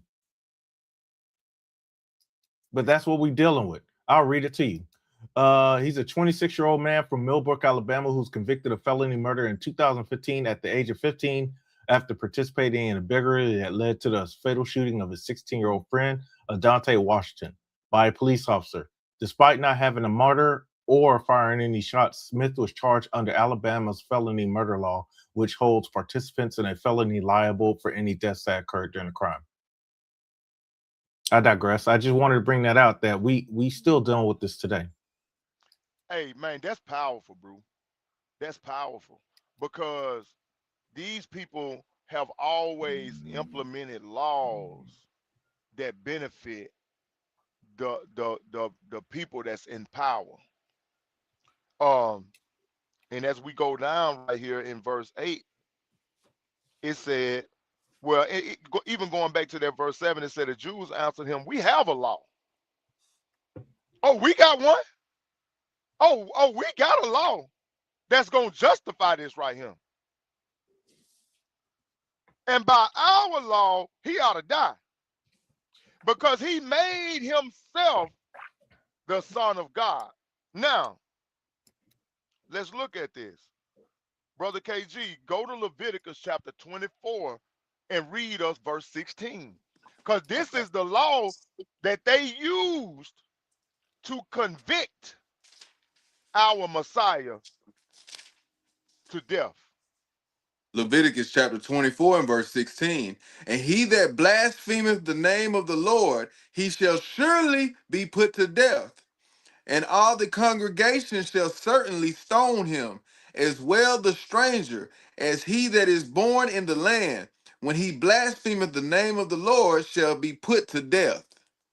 Okay, so because they asked Christ, "Who do you say you are?" Christ said, "Who do you say I am?" He said, "Who do you say I am?" Some say this, some say that, some say that you the Son of God. Christ said, "Thou sayest." Christ said, "Thou sayest." And they convicted him. Just like Yeti was talking about, this young brother was with some people that the police shot and killed somebody, but he was the one that was put to death. In return, they called Christ the Son of God. He said, "Thou sayest." They put him to death. Man, it's crazy. It's crazy, bro. But you see how our lives are the covenant bears witness to who the people are. These curses from all the way back from the time of Christ is still falling on our heads today. So what they tell you? That should tell you right there who the people are. Curses he didn't hang from a tree. Who hung for trees? Who's cursed in Deuteronomy 28? It's the only particular people. And then when you go to Galatians 3 and 28, cursed is he that hang from a tree. Who was hanging from tree? Did our Messiah not hang from a tree? Well, Yes, you sir. don't think it was a custom that we hang from trees unjustly? Rituals. Oh, okay. Oh, okay. Hey, Rituals. and and then right here in verse 8 it says, when Pilate. Oh, did you have something, Eliyahu? I was just gonna grab that Zechariah 11:5. Bring it Zechariah out. 11, Go ahead. Bring it out. Oh and, yeah, and, bring we, that out. Bring that and out. we all know this scripture right here. Well, we should know it, and the ones that don't know it, this is going pertaining to exactly what the brothers are talking about. Remember who slain him. Remember who brought him forth before the people, and remember what people did this to him or didn't pity him at all. Remember who it is. This is the book of Zechariah, chapter 11, verse 5. And it reads, whose possessors slay them, whose possessors slay them, and hold themselves not guilty. And they that sell them, what am I saying? And they that sell them say, blessed be the Lord. Now your possessors are slaying you. And they all say it, they still trying to say, calling on the name of the Most High. They doing this in the name of the Most High. Every one of us, or every one of our people that were hung from the trees, like Mikael just brought out, and Christ, and with these, with Christ, they accuse him, what Stephen read in Leviticus, of blaspheming. And they say they are doing this because he did this or blasphemed the name of the Most High God. That's what they said. So they're using the same strategy right here. Say they doing this in the name of the Lord. And it says, for I am rich. Every last one of them getting rich. That brother going in prison, that the other guy you just brought up there, they pay, the prison is getting paid to house him. They are getting rich. He's going to a private prison somewhere. And their own shepherds, this is the end of Zechariah, and their own shepherds pity them not. That's your religious leaders. Your religious leaders. They're Yes, supposed to sir. be shepherd over you. They don't even have no pity on you either. Because they was in on it too. I stood out the way. I stood out the way so that the shooter can get a good shot. That's what the Most High made that brother lip slip when he was up there talking on that interview. I stood out the way so that the shooter get a shot. They own shepherd, your own brethren. Pity you not. Go ahead, brother. That's it. That's you summed it up. You summed it up right there. And to bag brother Eliyahu up, KG, go to John chapter 8. Go to John chapter 8, Hebrew. Let's look at this what brother Eliyahu just brought out. John chapter 8, what we was talking about. Let's start at verse 22 and read down to verse 29. All right, John chapter 8 and verse 22. Then said the Jews, will he kill himself because he saith, whither I go, he cannot come? And he said unto them, ye are from beneath, I am from above. Ye are of this world, I am not of this world. I said therefore unto you that I said therefore unto you that ye shall die in your sins. For if ye believe not that I am he, ye shall die in your sins. Then said they unto him, who art thou? And Jesus said unto them, even the same that I said unto you from the beginning. I have many things to say and to judge of you, but he that sent me is true, and I speak to the world those things which I have heard of him. They understood not that he spake to them of the Father. Then said Jesus unto them, when ye have lifted up the Son of Man, then shall ye know that I am he, and that I do nothing of myself, but as my Father hath taught me, I speak these things. And he that sent me and he that sent me is with me. The Father hath not left me alone, for I do always those things that please him. Now look at the Messiah. Look at how he dealing with these devils. He know what they want him to say. Christ knew what they wanted to hear him say, but he played with them. He said, hey, I'm doing what the Father sent me to do. Well, who are you? Who are you? Christ said, I'm the one that I told you I was from the beginning. They wanted him to just come out and say, I'm the Son of God. That's what they wanted him to say, but he was playing with these demons. I am. He was playing with them. See, he was setting them up, bro. He was setting them up so that they was going to be blameful. They would not be blameless. They would be blamed for their actions because they falsely accused that man. They the ones that came out and said, you say you the Son of God. He didn't say that. He said, I am who you say I am. Who do you say I am? And they falsely accused the Messiah. And they crucified him. And they got hell to pay for it. All right, Hebrew. How long we got? 10 minutes. Okay. Now, Rome used crucifixion, right? A Roman execution, this was a method for rebels and for the criminals. Christ was charged with a political crime, right? He was charged with saying that he was the king of the Jews. Mm-hmm. So Rome saw him as a As potential insurrectionist. They a rebel. thought he was going to try to overthrow the government. Mm-hmm. Josephus, in the Antiquity of the Jews, mentioned Jesus. In Testimonium Flavianum,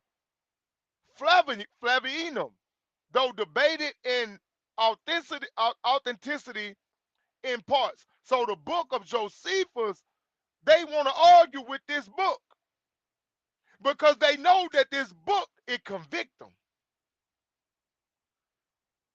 70 AD was the destruction of Jerusalem under the Emperor Vespasian and the General Titus. They besieged Jerusalem. They burned the temple down. They killed and murdered a lot of women, children, and men and elders. And then they turned and enslaved the survivors. Now, this is documented in this book of Josephus. And family, I know we're not going to get to it today because we almost out of time. But Hebrew, go to Luke chapter 21 and read verse 24. We're going to have to do a part 2 of this one, y'all. Well, Brother Mikael will finish it out when he do his lesson. Then Eliyahu coming behind that. No, So it'll come out. Hey, I'm going in that direction now, Hebrew. We got to do a part 2 to see. I'm going in. What you say, Eliyahu? I said I was gonna tell him the same thing. He might as well do a part. Yeah. Cause see, what I'm going to is thieves of salvation, the early church fathers. See, but what you did sum up a lot that I ain't got to sum up in mine, because I'm gonna tell them to go back and watch yours to get an understanding what was going on when Christ was on the scene, and I'm gonna go on what happened when Christ and the apostles was off the scene, when they had left the earth or died or whatever. Go ahead, bro. We wanted Luke 21 and 24, right? That's right. Bring it out. Luke chapter 21 and verse 24. And they shall fall, red letter, and they shall fall by the edge of the sword, and shall be led away captive into all nations. And Jerusalem shall be trodden down of the Gentiles until the times of the Gentiles be fulfilled. Hallelujah. So we see right here, this is the prophecy of 70 AD. Go to Deuteronomy 28, Hebrew, and read 49 through 52. Deuteronomy 28, 49 through 52.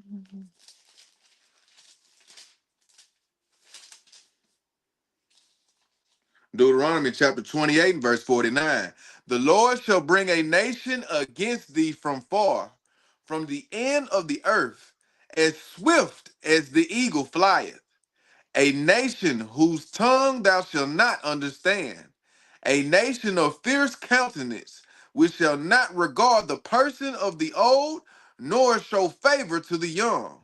And he shall eat the fruit of thy cattle, and the fruit of thy land, until thou be destroyed, which also shall not leave thee either corn, wine, or oil, or the incense of thine kind, or flocks of thine sheep, until he have destroyed thee. And he shall besiege thee in all thy gates, until the high and fenced walls come down, wherein thou trustest, throughout all thy land, and he shall besiege thee in all thy gates throughout all thy land, which the Lord thy God hath given thee. All praises. Now precept that one right there, Hebrew, with Lamentations 1 and read verse 1 through 3. Because what I'm showing is the prophecy of the Roman siege. It was fulfilled, um, it was fulfilling the prophecy of Christ within a generation. That we read right there in Luke 21 and 24. Go ahead and finish that, Hebrew. You wanted Lamentations? Lamentations 1, 1 through 3. All right. Lamentations chapter 1 and verse 1. How doeth the city sit solitary, that was full of people? How is she become as a widow? She that was great among the nations, and princess among the provinces. How is she become a tributary? She weepeth sore in the night, and her tears are on her cheeks. Among all her lovers she have none to comfort her. All her friends have dealt treacherously with her. They are become her enemies.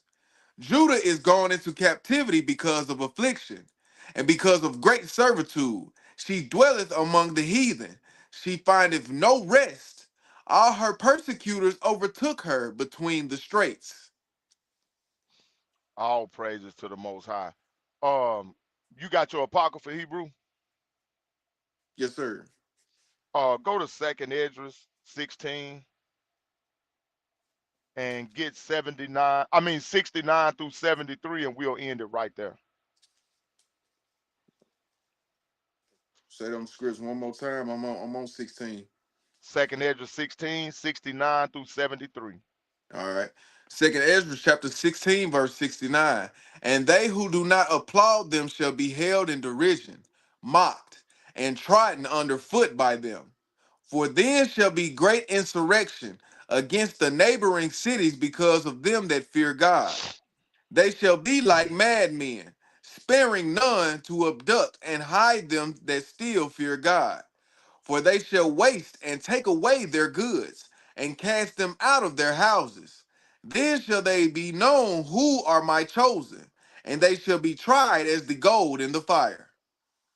All praises to the Most High. Now, brothers and sisters, I want to end the lesson right there on a positive note, because even though we know that we have suffered all of these things, and we know that Christ was crucified, and but there's hope for us. You know what I'm saying? Even though we got to go through all of these things, and we have to suffer at the hands of these Romans, and the Grecians and the Idumeans and the Edomites, we have to suffer at their hands. We have to um, worry about our children. We have to labor day in and day out. But there is a rainbow at the end of the tunnel, because Christ is going to destroy these nations. And those that are left will be servants and handmaids in the kingdom of the Most High God unto the house of Israel.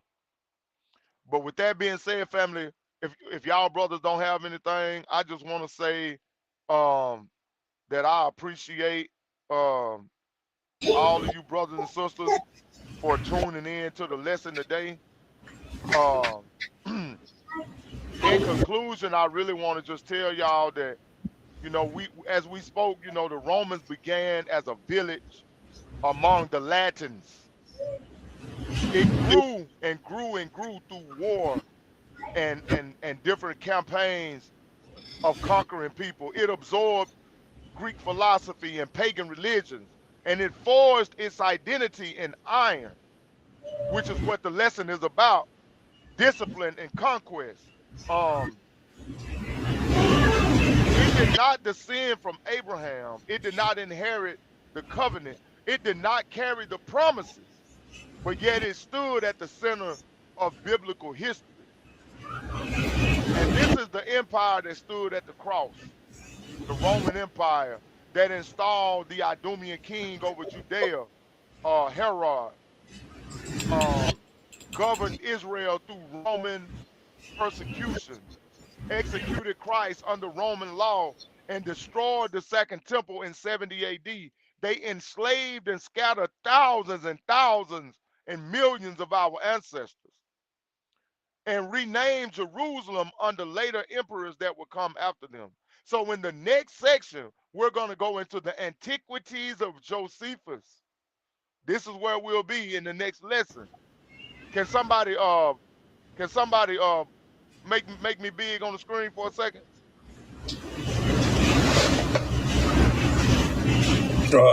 Brother KG gonna have to hit you on that one.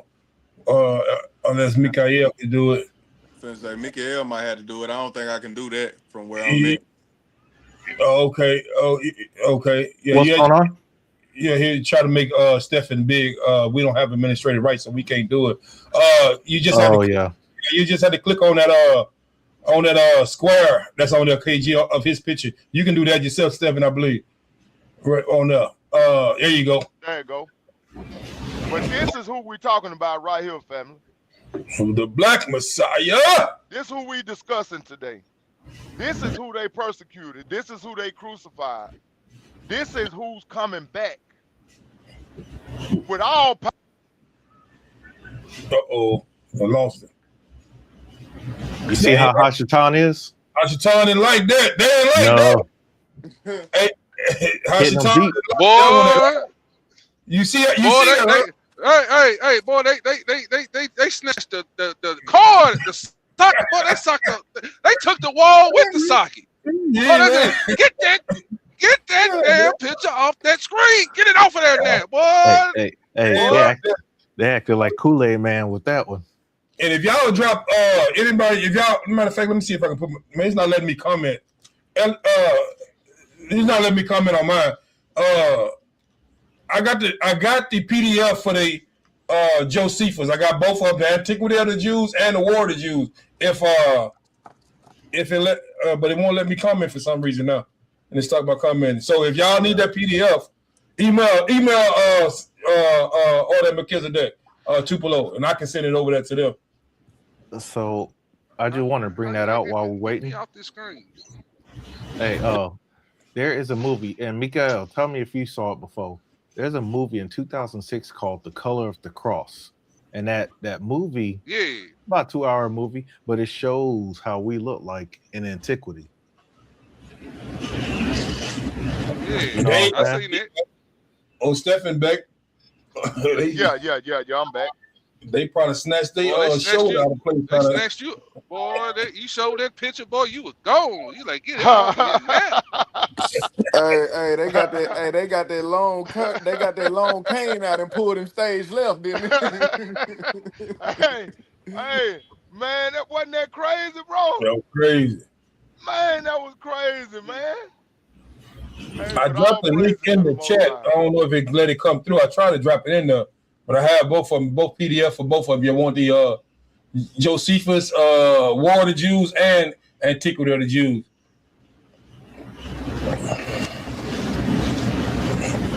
But if so with that being said, somebody want to do the shout out? Let me see if you let me show. I'll do them. Oh yeah, yeah, we'll be live tonight at 7 o'clock, family. Thieves of Salvation, the early wicked church fathers. Oh, and another thing, y'all. Before you do that, Eliyahu, my bad. What the reason why we didn't have a lesson last night because we getting ready to start doing next month on the first and third Shabbats of the month. We're getting ready to start doing in-person lessons on Shabbat morning. On the first and third, we'll do in-person lessons. Order Melchizedek Tupelo will be doing those. And on the second and fourth Shabbats, Brother Eliyahu and Yeti will be continuing their lesson as normal, Yes, as sir. usual. We're working on something to take that Friday night slot. We'll probably get Brother Mikael to move his segment to that Friday night. We got to talk about it. But that was the reason why we didn't have a Friday night class last night. It's really a blessing to everybody because it gives Brother Eliyahu and Yedidiah a little break on Shabbat mornings, and it gives us the opportunity to have a class where people can actually come and sit down and worship and fellowship together on Shabbat morning. On the first and third, that's what we'll be doing. We'll be in Baldwin, Mississippi. Anybody that wants to come, we will send out the address. So y'all are welcome to come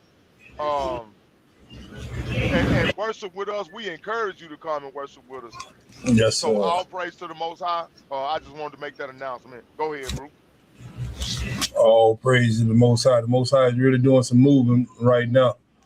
All right, who we see? I'm gonna see if I can go to the top of the list. Shabbat shalom to all of y'all. Shabbat shalom to all of y'all. We're gonna start with Sister Veronica. Shabbat shalom to you, sis. Sis Antoinette. Shabbat shalom. Shabbat shalom. Mother Mary. Shabbat shalom. Sis Shabbat shalom. Imam. Who else we got in here? Let me stroll on through. We got Tuve. Shabbat shalom to your Og, Most High Christ bless. MC to the X Project. Shabbat shalom. Shabbat shalom. We got Sister Arlene. Shabbat shalom to you. Shabbat shalom to you. Shadaria Yisrael or Yashrala. Shabbat shalom to you, sis. Shabbat shalom. Who else we got in here? Who we got? Sis Francesca. Shabbat shalom. I think I seen Brother Isaiah. They came up in the building also earlier when I was looking at some of the comments. Y'all see that right there? That's Shemaiah 28. That's my little one right there. Shabbat shalom to my daughter. My rib came in there. Yisrael. Shabbat shalom to you. Shabbat shalom. Who else we had up in here? Kahalia Smith. Shabbat shalom to you, sis. Shabbat shalom. What else we see? Y'all know how we go. Sister Brenda Hill. I see you. Shabbat shalom. I'm not able to put them up on screen, but we got, like I said, we're working on some things over here as the Most High continue to bless us over here. Yeah, there go Brother Isaiah. I know I saw him come in here.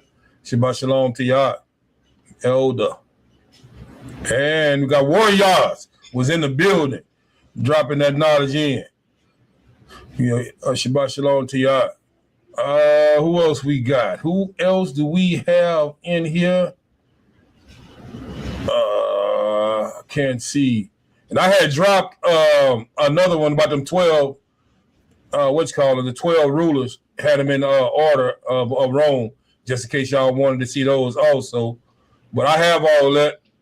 If y'all can just put the email address up and y'all can email the order of Melchizedek, I'm going to pass all the information on over to them.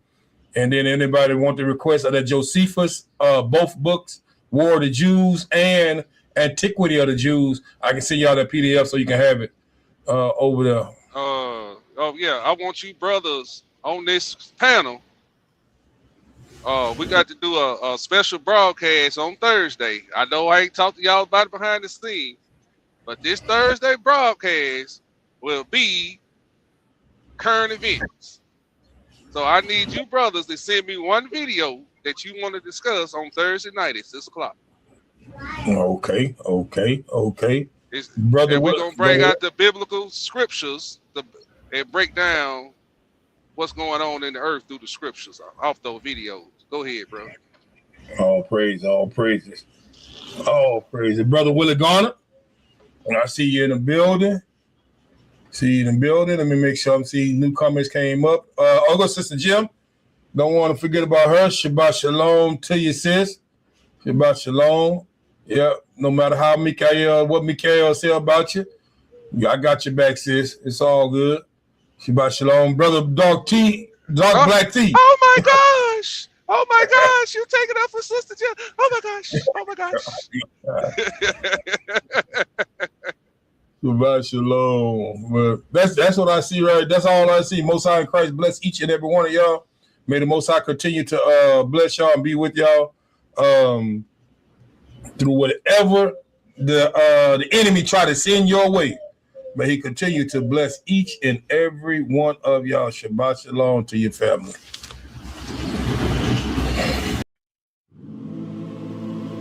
Yeah. Oh, Israel. The call never died. From the south, the lost sheep rise.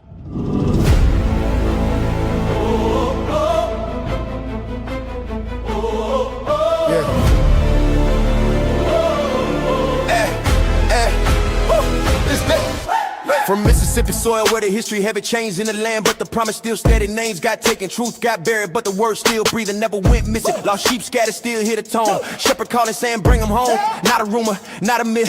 Ancient bloodline covered in stitch, no crown on head, no throne in sight. But kings still walk when they live upright. Priests in order, hearts in check. Walking the path of Melchizedek. Order of Melchizedek.